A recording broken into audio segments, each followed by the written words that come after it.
Hello everyone, welcome back to the channel. Hope you're doing well and fine, and in today's video I'll be showing you accidentally placed a bet on FanDuel, what to do. So without wasting any time, let's just jump right on the video and make sure to watch this video till the end and follow the steps as well.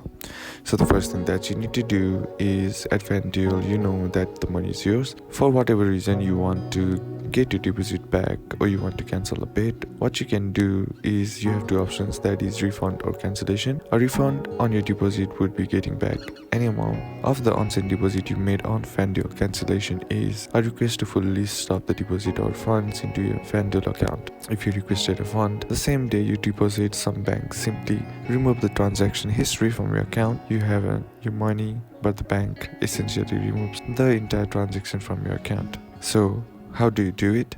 What you need to do is go to the account page by clicking at the bottom right of the FanDuel home screen, and then click on the blue withdraw funds button, and you will get to see this on your screen.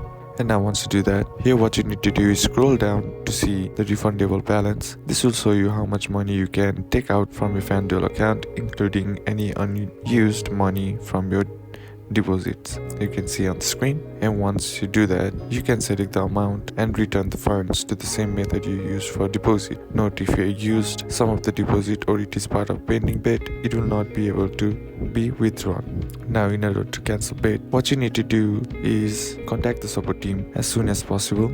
As deposits are unable to be cancelled directly online, you will be required to contact one of the support agents to assist with deposit cancellation. Then select live chat at the bottom right of the screen. As long as you have contacted the customer support in the timely manner and none of the deposit funds have been wagered with, the team should have no issues avoiding the transaction. If you are having difficulty, please make sure browser allows pop-up windows, and that's basically how you can do it. And that's it for today's video, guys. Hope this video was useful to you. Leave a like if it did, comment down below what the next video should be on, consider subbing to the channel. Thanks for watching. Bye bye.